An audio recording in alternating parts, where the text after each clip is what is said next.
Okay, in this video I'm going to explain to you the Mint marking system, which is one of my favorite features of the Mint deck, something I'm super proud of, and I think you're going to get a lot of value out of it. The reason why I like the idea of a marked deck so much is because you can use it like a regular pack of cards, a completely regular pack of cards if you want. However, if the moment arises in certain situations, you can take advantage of that marking system to make a trick more powerful, to recover, to just amplify your magic. It's a nice little secret weapon that you always have on you, which is pretty powerful. Okay, so let me tell you a little bit more about the Mint marking system, why I think it's so good, how to read it, and how to apply it. So let's get into it.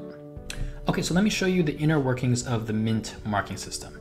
Now, if you have a deck on you, go ahead and pull out a card so that you can follow along a little bit better. But if not, no worries, you should be able to follow along just fine. I created this little animation here to kind of help visualize and explain how the marking system works. So as you can see, we have the Mint back design here, and it consists of the Mint logo being repeated over and over again throughout the back. And all of the logos are separated by these diagonal linear sections. So this design shades or camouflages the marking system extremely well, and let me show you exactly how that works. So the main markings in the system are located here and here, these two logos. And it's on both sides of the card so that you can read it regardless of the direction that the card is facing.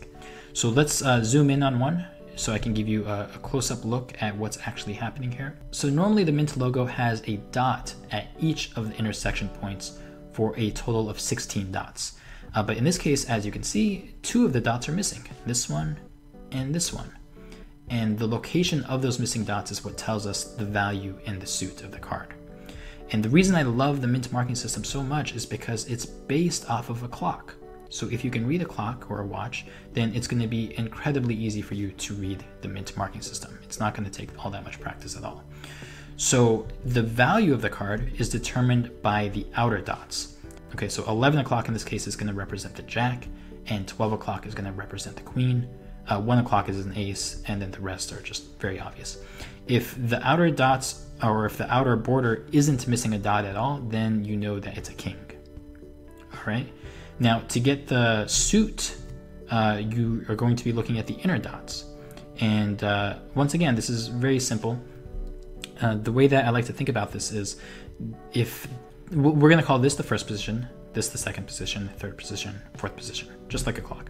So if the first position dot is missing, then you know it's a spade, because a spade has 1 point, and that's how you know that it's the first position.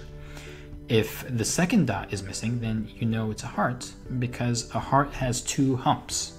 Okay, so it makes sense, right? If the third dot is missing, then you know it's a club, because a club has 3 humps.